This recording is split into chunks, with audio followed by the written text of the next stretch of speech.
इसमें लिखा है भागवत जी के पवित्र ग्रंथ में कि भगवान से अनन्य प्रेम करना ही मनुष्य का धर्म है। अहितुक्य प्रतिहता या आत्मा संप्रसिद्धति, आत्मा को परमात्मा में मिला देना मनुष्य का धर्म है। भागवत का प्रश्न नंबर दूसरा, भगवान के अवतार कितने? कितने अवतार हैं भगवान के? 23 अवतार हो चुके हैं, 24वां बाकी है। विष्णु यश नाम के पंडित जी के घर में कलयुग के अंत में संबल ग्राम में ये अवतार होगा। 23 अवतार हो चुके, 24वां हो, टोटल 24 अवतार। कौन सा अवतार कब हुआ, अवतार के पीछे हेतु क्या था, सारा कारण भागवत में लिखा है। भागवत की कथा श्रवण करने मात्र से हर अवतार को हम समझ लेते हैं। नारायण, नारद, हरि, कपिल देव, श्री राम, हंस, हयग्रीव, मोहिनी, दत्तात्रेय, नरसिंह, वामन, व्यास जी, ऋषभ देव, कौमार, यज्ञ पुरुष, धनवंतरी, बुद्ध, कल्कि अवतार, पृथुराजा, बाराह, कृष्ण चंद्र भगवान, परशुराम, मत्स्य, कमठ, ये 24 अवतार। कच्छप, मत्स्य मतलब मछली, ये 24 अवतार भगवान ने धारण किए हैं जब जब जरूरत। अच्छा, क्यों किए? भगवान मछली बन गए, कछुआ बन गए, धनवंतरी बन गए, नरसिंह, आधा नर आधा शेर मतलब जानवर। क्यों? क्योंकि जब भगवान राम बनकर आए, जब भगवान कृष्ण बनकर आए ना, तो समुद्र की मछलियां विचार करने लगी, समुद्र में रहने वाली तमाम मछलियां सोचने लगी, पता नहीं भगवान तो मनुष्य बन के आए हैं और वो तो मनुष्यों के हैं, हमारे थोड़ी हैं, हम तो जलचर हैं ना, हम तो पानी में रहती हैं। तो भगवान बोले ना ना, हम केवल मनुष्यों के नहीं हैं, तुम्हें ऐसा ना लगे कि हम उनके हैं। इसलिए भगवान ने मछलियों के लिए, जलचर प्राणियों के लिए भगवान ने मछली का अवतार। चलो देखो, हम मछली हैं, तुम भी मछली, तुम हम में मन लगा लो, इस रूप का भी तुम चिंतन कर लोगी ना तो तुम इस योनि से मुक्त हो जाओगी। इसलिए भगवान उनके लिए मछली बनकर गए। सारे कछुआ कहने लगे, पता नहीं भगवान हमारे को मिलते हैं कि नहीं, भगवान हम पर कृपा करते हैं कि नहीं। तब भगवान बोले, चिंता ना करो, हम भी तुम्हारी तरह बन जाते हैं। तो भगवान भी कच्छप बन गए समय पर, जब समुद्र मंथन हुआ कच्छप बन के आ गए। सारी माताएं कहने लगी कि राम जी तो पुरुष हैं, कृष्ण जी तो पुरुष हैं, हम किसकी पूजा करें, ये तो पुरुष हैं, हम स्त्री हैं। स्त्रियों को ना लोग कहते हैं तुम ऐसी हो, मतलब स्त्रियों को पूरी जिंदगी ये सुनने मिलता है कि तुम हमसे छोटी हो, मतलब पुरुषों से छोटी हो। छोटी मतलब गुणों में भी छोटी हो। और बहुत सारे पुरुष तो कहते हैं स्त्री पांव की जूती है, पर उनका कहना बिल्कुल गलत है। मैं तो मानता हूं कि स्त्री पांव की जूती नहीं, स्त्री तो पुरुष के सिर की पगड़ी हुआ करती है, पुरुष का सम्मान हुआ करती है। क्योंकि नारी एक कुल नहीं, 2 कुलों की शान होती है, जबकि पुरुष एक ही कुल का होता है। इसलिए पुरुषों की अपेक्षा नारी श्रेष्ठ है। क्योंकि जब मैथुनी सृष्टि हुई तो सबसे पहले पुरुषों का नहीं, नारियों का जन्म हुआ, इसलिए नारी सबसे श्रेष्ठ है। लेकिन कुछ बुद्धिजीवी पुरुष जो कम बुद्धिमान है वो कहते हैं कि नारी तो ऐसी है नारी। तो भगवान को लगा कि कहीं नारी ये ना समझने लगे कि भगवान तो केवल पुरुषों को मिलते हैं, क्योंकि जंगल में तो तपस्या पुरुष लोग करने जाते हैं। माताओं के बारे में तो कभी सुना नहीं कि फलानी माता ने फलानी तपस्या करी, संतों को सुना कि उनका तो पूरा शरीर दीमक खा गई, उनके शरीर में तो कुछ बचा नहीं, ऐसी तपस्या करी। पर भगवान को लगा कि कहीं माताएं ना सोचने लगे कि हम भगवान तक पहुंचे कि नहीं। तब भगवान बोले, चिंता ना करो, मैं तुम्हारे लिए स्त्री भी बन जाऊंगा। तब भगवान मोहिनी बन करके आ गए और नाचने कूदने लगे। मोहिनी अवतार धारण किया केवल माताओं के लिए। और मोहिनी बनकर आए तो सती सावित्री बनकर नहीं आए कि मैं बड़ी पतिव्रता हूँ, तुम भी पतिव्रता बनो ना। भगवान तो नाचने कूदने वाले बने। कभी नाच नाच के जाते हैं देवताओं के पास, कभी नाच नाच के जाते हैं असुरों के पास। तो भगवान कहते हैं कि तुम ऐसी भी रहोगी ना सिंपल, तो भी मैं तुम सबका उद्धार कर दूंगा, तो तुम इनका ध्यान कर लो। ठीक है, तुम्हें राम पसंद नहीं है, कृष्ण पसंद नहीं, कोई बात नहीं, मोहिनी तो स्त्री है, उनसे नाता जोड़ लो। जंगल का शेर बोला, भगवान हमारे थोड़ी है भाई, हम तो शेर है, मांस वांस खाते हैं, हमारा क्या कल्याण होगा। भगवान बोले, चिंता ना करो। प्रहलाद के कहने से खंबा से भगवान आधा शेर आधा मनुष्य बनकर आ गए। लो भैया, सारे शेर वेर चीता भी तो सब खुश हो गए, ये मौसी बिल्ली भी खुश हो गई कि चलो भाई हमारे जैसे भी भगवान हैं, तो मतलब इनका भी अब कल्याण संभव। तो भगवान इनके लिए ऐसे बन गए, तुम जैसे हो तुम जैसे हो वैसी रहो, हम तुम्हारे लिए वैसे बन के आते हैं। कितना सुंदर स्वभाव है भगवान का। जिस जाकी रही भावना जैसी, प्रभु मूरत देखी तिन तैसी। मछली के अब सबसे गंदा कौन होता है? 12 सुअर सबसे गंदा होता है ना। अब वो कहे कि भगवान मैं तो गंदगी खाता हूँ, नाली में रहता हूँ, दुर्गंध में रहता हूँ, भगवान मुझे कैसे मिलेंगे? मैं तो सोच भी नहीं सकता कि भगवान मुझे मिल जाएंगे। पर भगवान बोले तू ऐसा मत सोच, यदि तू गंदा है पर तुझे पवित्र करना है तो मैं तेरे जैसा बन के आ जाता हूँ। 12 भगवान बन करके आ गए और उनको भी पवित्र कर दिया 12 भगवान ने। बोलिए 12 भगवान की। पृथ्वी की स्थापना श्री 12 भगवान ने की। वो बन कर आ गए। भगवान कहाँ नहीं है, किस रूप में नहीं है, कहाँ नहीं है, सब में है। निज प्रभु मय दे, इसलिए कहा है, इसलिए गोस्वामी जी कहते हैं सिय राम मैं सब जग जानी, करहूं प्रणाम जोरे जुग पानी। सब में वो है, केवल मनुष्यों में है ना। एक बार पक्षियों ने सोचा हमारा क्या होगा, भगवान तो मछली भी बन गए, शेर वेर भी बन गए और मनुष्य भी, हम पक्षी हम लोगों का क्या होगा? तब भगवान बोले तुम लोग चिंता न करो। तब भगवान ने एक अवतार धारण किया इन लोगों के लिए, नाम पड़ा हंसावतार। हंस बन करके आ गए भगवान और हंस बनकर आए और सारे पक्षियों को कहा अब तुम हंसों के, पक्षियों के राजा हंस गरुड़, तो हंस बनकर भगवान आए। हंस, जिस हंस पर माँ सरस्वती विराजमान है, भगवान का अवतार हंस है। हंस हयग्रीव मोहिनी। भगवान कितना अद्भुत दर्शन है। जिस भाव से जलचर, जल में रहने वाले, नभचर, गगन में उड़ने वाले, आकाश में उड़ने। एक सज्जन रात्रि के 12 बजे एक स्थान पर भटक गए रास्ता। बड़े भक्त थे भगवान के, रास्ता भटक गए। दूर दूर तक कोई व्यक्ति नजर नहीं आया, बड़े चिंतित हो गए। अब कहाँ जाऊं, ये रास्ता भी गया है, ये रास्ता भी कौन कंफर्म करे।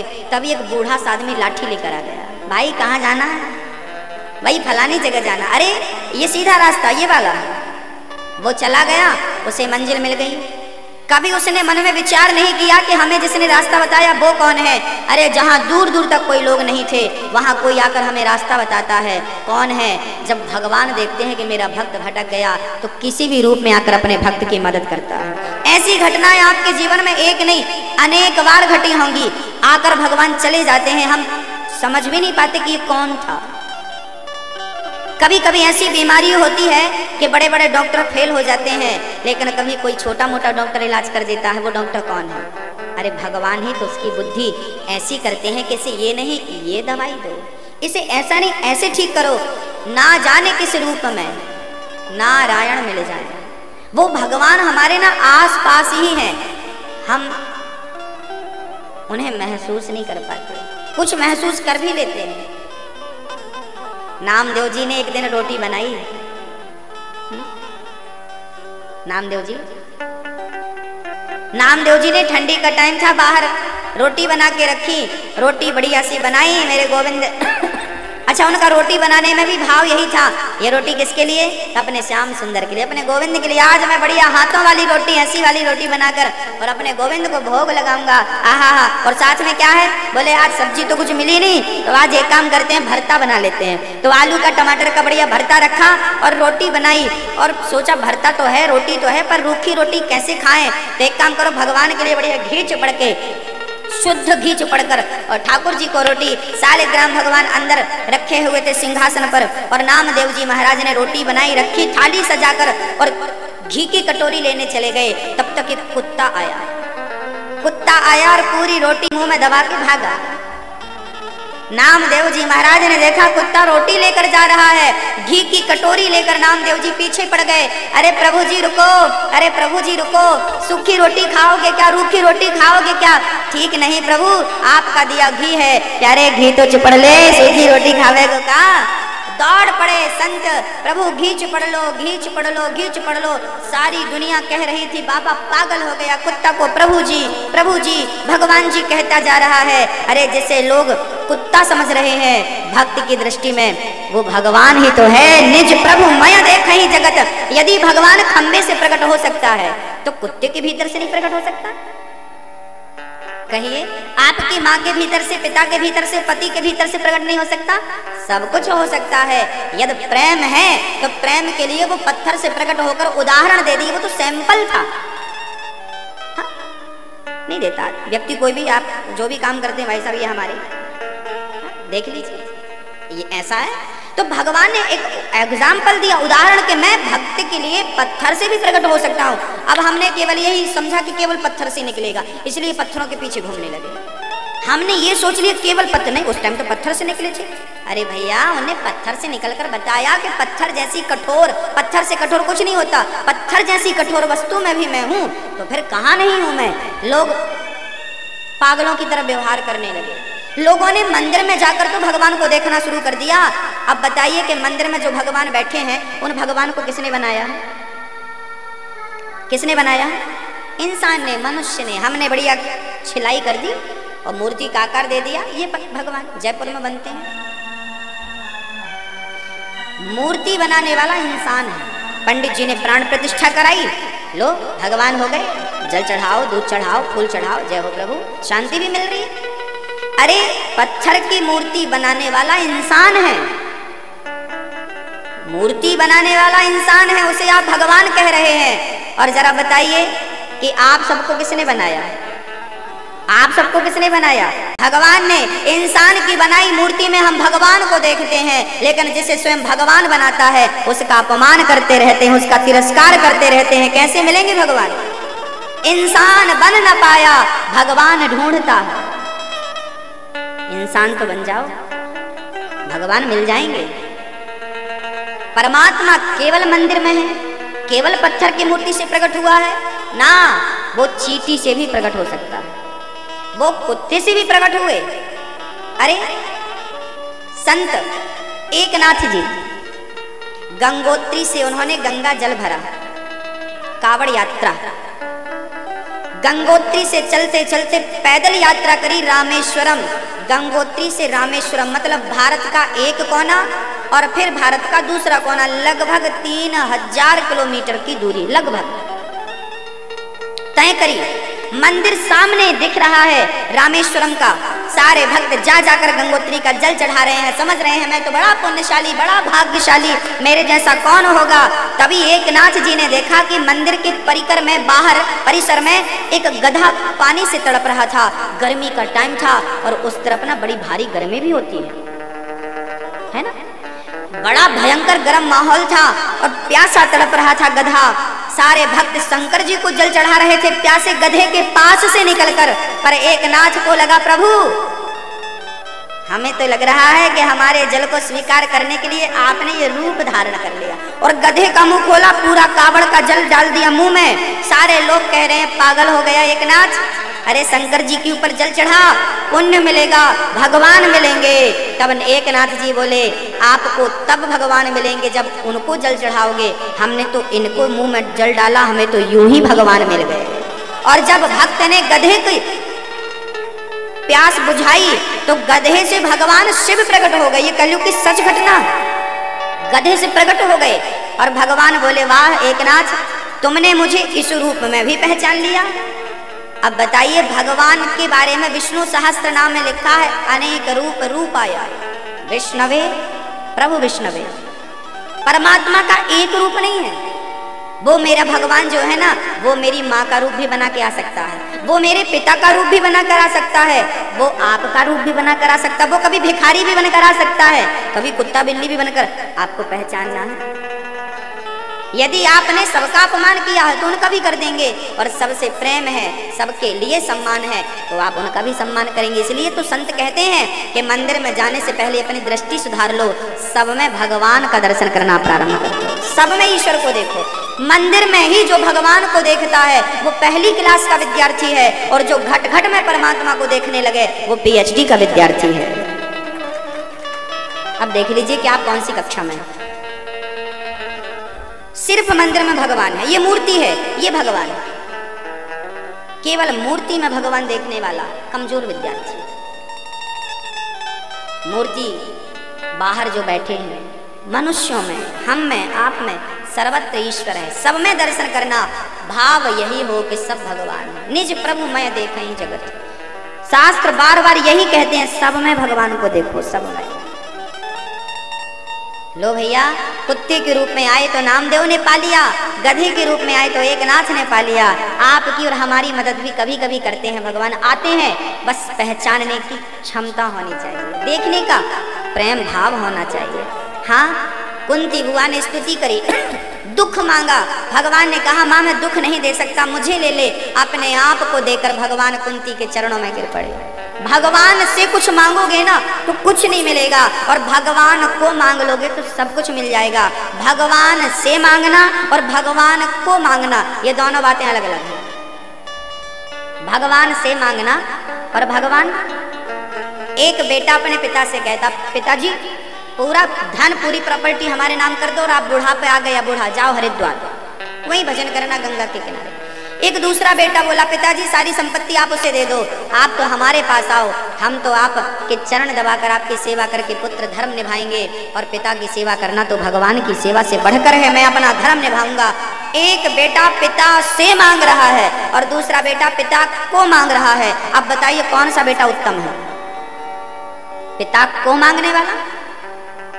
बस यही तो वहां भी लागू है। एक है भगवान से मांगता है, एक है भगवान को मांगता है। मीरा ने भगवान से नहीं मांगा, नरसिंह ने भगवान से नहीं मांगा, अरे भगवान को मांगा। हम लोग मंदिर जाते हैं, भगवान से मांगते हैं, प्रभु काम नहीं हो रहा, थोड़ा बढ़िया माल पानी आए, बढ़िया काम धाम चले, बढ़िया ये मिल जाए वो मिल जाए। हम ना भीख मांगते रहते हैं, ये मिल जाए वो मिल जाए। अरे भगवान से क्या मांगना? कभी मांगना हो तो भगवान को मांग कर देखो।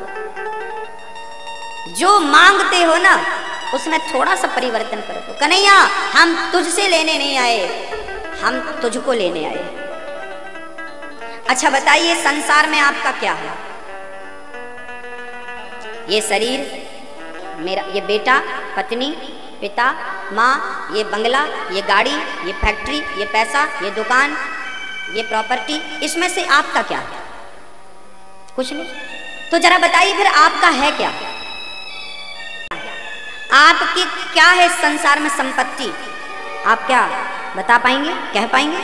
कन्हैया सब कुछ तेरा है, यहां तक कि ये शरीर भी मेरा नहीं है, मेरे पास है। मैं कह नहीं सकता कि ये मेरा, यदि ये शरीर मेरा है तो बुढ़ापे में आंखें कमजोर पड़ जाती हैं, हाथ पांव कमजोर। मेरा है तो मैं रोक लेता ना, भैया आंख तू कमजोर कैसे पड़ गई मेरे से पूछे बिना, एक कमर तू कमजोर कैसे पड़ गई मेरे से पूछे बिना। यदि ये शरीर मेरा था तो कमजोर पड़ गया बुढ़ापे में, आपने रोका क्यों नहीं? इसका अर्थ है कि मेरे पास ये है, ये मेरे पास होता हुआ मेरा नहीं है, तो मैं दुनिया पर कैसे हाथ रखकर कहूं कि ये मेरा है, ये मेरा। जब ये मेरा ना हो सका तो जमाना मेरा हो जाएगा? बताइए प्रभु कन्हैया श्याम सुंदर, सब कुछ तेरा है। बेटा तेरा, पत्नी तेरी, पत्नी तूने दी, बेटा तूने दिया, परिवार तूने दिया, मेरा नाम, मेरी शोहरत, मुझे इज्जत तेरी बदौलत मिली। यहाँ तक कि शरीर तेरी कृपा है, सब कुछ तो तेरा है, मेरा क्या है? कन्हैया सच कहता हूँ सब कुछ तेरा है, बस एक तू है जो सिर्फ मेरा है। मैं तुझ पर हाथ रखकर कह सकता हूं कि तू मेरा। मीरा ने कहा मेरे तो गिरधर गोपाल, दूसरों ना केवल तू। मैं इस पर अधिकार कर सकता हूं, ये मेरा, बस कुछ नहीं। बाकी यहां जो है कुछ मेरा नहीं। और जब तक यही नहीं आएगा, एक तू, एक, बस एक। कहते हैं ना एक नाव में बैठोगे तो पार, एक पांव इस नाव में, दूसरा पांव इस नाव में, तो क्या होगा? निश्चित डूबेगा। तो संसार भी मिल जाए और भगवान भी मिल जाए, एक हाथ से भगवान को पकड़ा है, एक हाथ से संसार को पकड़ा है, तो कहीं ऐसा ना हो कि ये भी निकल जाए और ये भी निकल जाए। ना घर का एक साधे सब सधे। शास्त्र कहते हैं एक को पकड़ो, संसार पकड़ने लायक है नहीं। अच्छा आपको ईश्वर ने आंख कितनी दे रखी है? 2। कान कितने दे रखे हैं? हाथ 2, पांव 2, यहाँ तक कि अंदर किडनियां 2, एक दिल है, एक। इसको भी 2 कर देते, एक इस तरफ था एक इस तरफ कर देते, क्या प्रॉब्लम थी? 2 कर देते, लेकिन एक दिया। इसके पीछे कारण है, गंभीर है, ईश्वर का साइंस है, समझो क्या। भगवान ने आंख दो दी है इसलिए कि एक आंख से संसार को देख लेना, कोई बात नहीं, कर काम, पैसा कमा, नाम कमा, शोहरत कमा, परिवार पाल, ठीक कर, लेकिन एक आंख तू संसार पे लगाना, दूसरी आंख टुकुर टुकुर मुझे देखती रहे बस। एक कान से तू पत्नी की सुनना, पर दूसरे कान से मेरी कथा सुनना, दोनों से मत सुनना, बर्बाद हो जाएगा।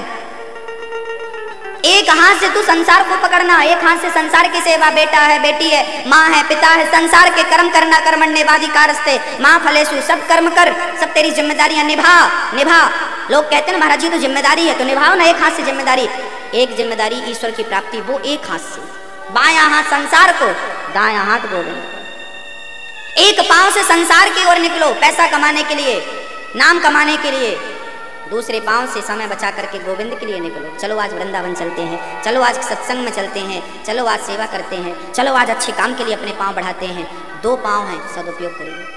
दिल एक दिया भगवान ने, क्योंकि तुम हाथ संसार पे लगाओ, आंख संसार पे लगाओ, कान संसार पे लगाओ, पांव संसार के लिए बढ़ाओ, लेकिन याद रखना दिल मैंने एक दिया है, ये केवल मुझ में लगाओ, ये दुनिया में मत लगा देना, नहीं तो काम बिगड़ जाएगा। दिल एक दिया है, केवल एक तेरे लिए, इसलिए दिल।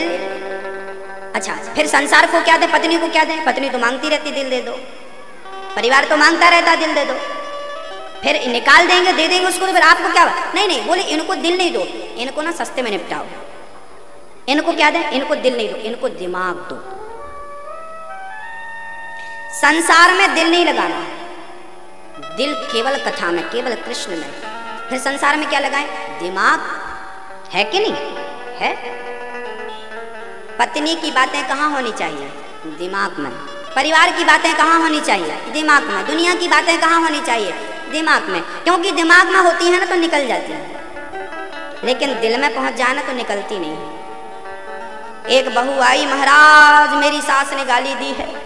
अच्छा, हमने कहा भूल जाओ। नहीं महाराज, दिल में उतर गई, कैसे भूल जाए? दिल में लग गई।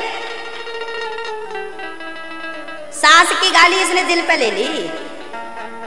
एक पुरुष काम करने जा रहे थे, पत्नी बोली सुनो वो शक्कर खत्म हो गई है चाय बनाने, जरा ले आना बाजार से 2 किलो, और जरा घी भी नहीं है, घी ले आना 1 किलो। हाँ हाँ ले आऊंगा, घी और शक्कर, ठीक है।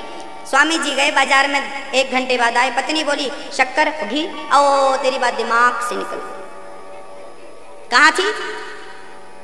दिमाग में थी तो निकल गई, पर दिल में चली गई तो निकली नहीं, क्योंकि दिमाग की चीज निकल सकती है पर दिल की चीज नहीं निकल सकती। इसलिए दिमाग संसार के लिए और दिल गोविंद के लिए।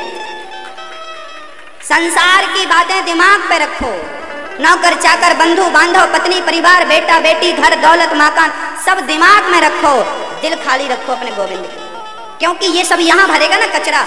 ये गंदा महाराज जी दिल नहीं लगता, दिल नहीं लगता, दिल नहीं लगता। लगा ही क्यों रहे हो आप? जबरदस्ती लगा रहे हो, कैसे लगेगा? जो चीज जहाँ फिट होने की है ना वो बढ़िया फिट हो जाती है। ये यहाँ फिट होने का बढ़िया फिट हो गए, ऐसे हम जबरदस्ती यहाँ फिट करें कैसे? तो दिल ना यहाँ फिट होता ही नहीं, इसलिए तो लोग कहते दिल नहीं लग रहा है।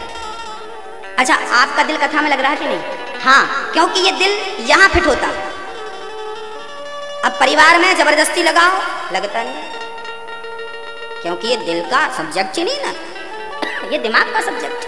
लेकिन लोग ना कथा में दिमाग लगाते हैं और संसार परिवार में दिल लगाते हैं। एक सज्जन तो गाना गा रहे थे, दिल चुरा लिया। हाँ, हमने कहा ये तो बर्बाद हो गया जब इसका दिल ही चोरी हो गया। अब ये बिना दिल का करेगा कि? ये है किस काम का? गोपियां कहती हैं हमारा दिल चुरा लिया। ए उद्धव मन ना भये 10-20 होते ना तो एक बेटा को, एक पति को, एक परिवार को, एक कृष्ण को ले जा, लेकिन 10-20 नहीं भय ना, ये दिल एक है, वो भी चुरा कर ले गया। लगता नहीं दिल, मन नहीं लगता कृष्ण के बिना। अद्भुत प्रेम है गोपियों का, भक्तों, अद्भुत भाव है गोपियों का। वो कृष्ण के सिवा, कल हमने आपको बताया था गोपियां योग करती थी। क्यों कर रही हो? बोले कृष्ण को दिल से निकालना चाह रही है। ये ना परेशान करने लगा है, काम धाम कुछ करने नहीं देता, बस इसकी ही याद आती रहती, इसकी याद कभी रोती रहती है। अब बच्चे कहते हैं माँ भूख लगी और हम रोती बैठी हैं, इसलिए कन्हैया को दिल से निकाल कर फेंकना चाह, पक गई हम इस कृष्ण से। ये गोपियां, सारे लोग बिठाना चाह रहे हैं, ये निकालना चाह रहे हैं। इस हद तक समा चुका है कृष्ण के दिल में। यही है, यही है प्रेम, यही है भाव, यही है भक्ति, यही है पराकाष्ठा भक्ति की परिपक्वता। तो संसार के लिए क्या है और ईश्वर के लिए क्या है, कहीं उस पर ये और इस पर वो ना चला जाए, इसका बहुत ख्याल रखिएगा।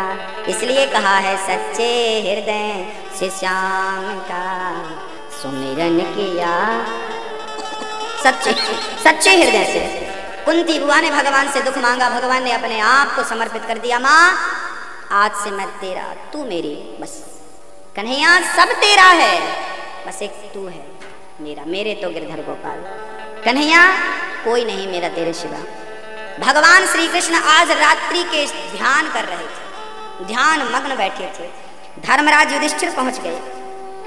कन्हैया सारी दुनिया आपका ध्यान करती है, आपका चिंतन करती है, आपको याद करती है, ये आपने आज किसके लिए आंखें मूंद रखी हैं, बंद कर रखी हैं, हमें तो कहो। भगवान बोले युधिष्ठिर जी आज मैं अपने भक्तों को याद कर रहा हूं। अर्जुन चरणों में गिर पड़े, प्रभु वो कौन सा खुश नसीब भक्त है जिसे आप याद कर रहे हैं, मिलना चाहोगे? हाँ कल सुबह आ जाना, मैं जाऊंगा, तुम्हें भी मिला दूंगा। ठीक है। सारे लोग सो गए पर भगवान ध्यान करते रहे। सुबह आए युधिष्ठिर जी तो भगवान जैसे कि तैसे बैठे ही थे, बैठे थे। आहा, अर्जुन चरणों में गिर पड़े। गोविंद बड़ी उत्सुकता हो रही उस भक्त से मिलने की जिसके ध्यान में आप पूरी रात बैठे हैं। भगवान उठे, चल पड़े। चलते चलते चलते चलते भगवान पितामह भीष्म के पास पहुंच गए। अरे प्रभु पितामह का चिंतन कर रहे थे आप? बोले हाँ, इनके जैसा अनन्य भक्त मेरा कोई नहीं। प्रभु ये कैसे अनन्य भक्त हैं? भगवान कहते हैं पितामह भीष्म को इच्छा मृत्यु का वरदान है, ये जब चाहते तब मर सकते थे।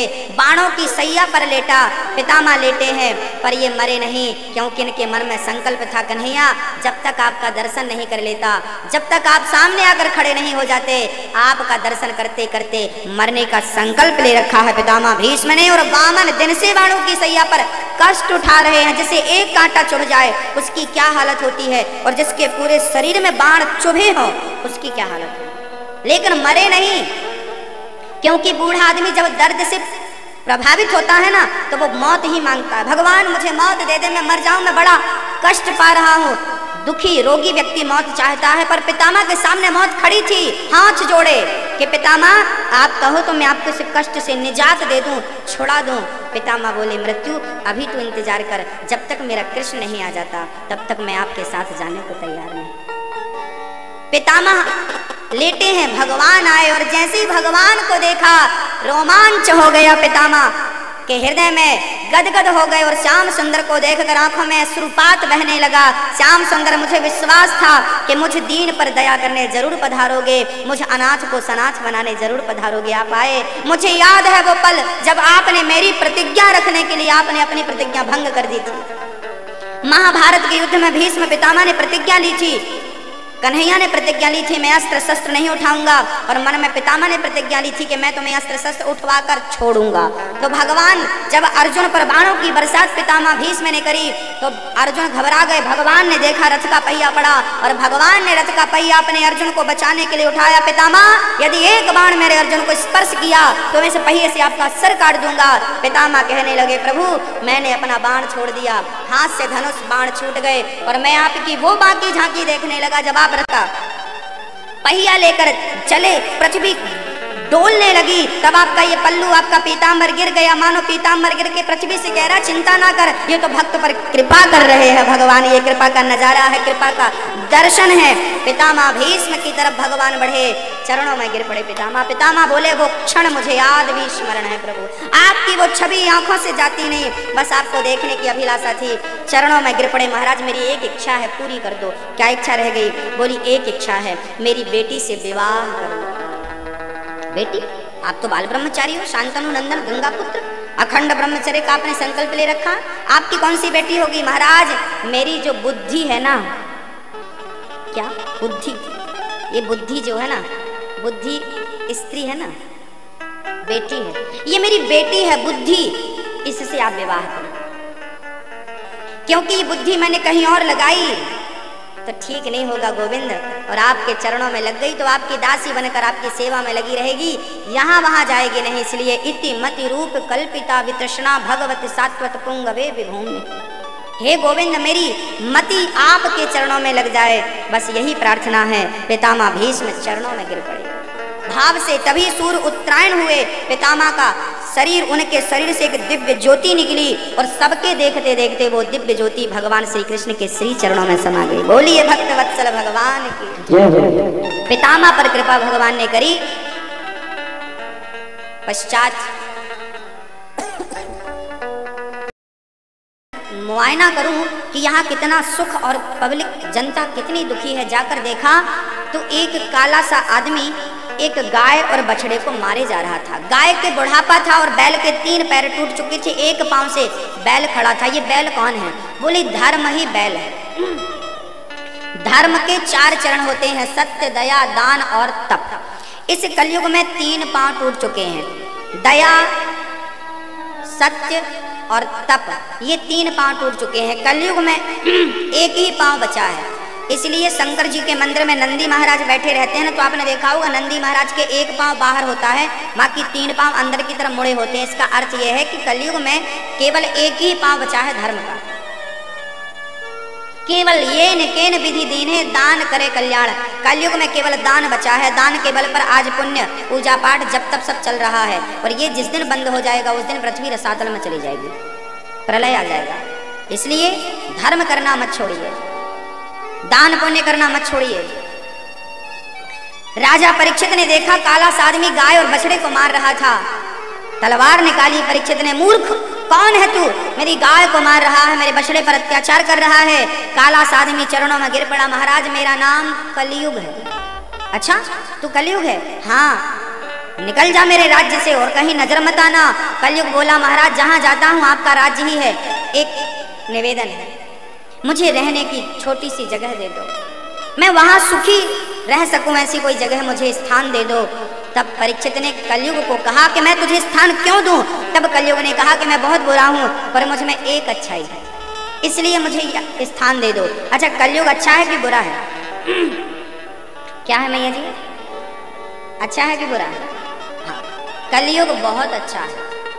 कलयुग जैसा कोई युग नहीं, क्योंकि सतयुग, त्रेता और द्वापर में जो गति ध्यान लगाने से, तपस्या करने से, यज्ञ करने से मिलती थी, वही गति कलयुग में केवल भगवान नाम लेने से मिल जाती है। भव सागर से पार, गोस्वामी जी कहते हैं ना, कलयुग केवल नाम आधारा, सुमरी सुमरी नर उतरही।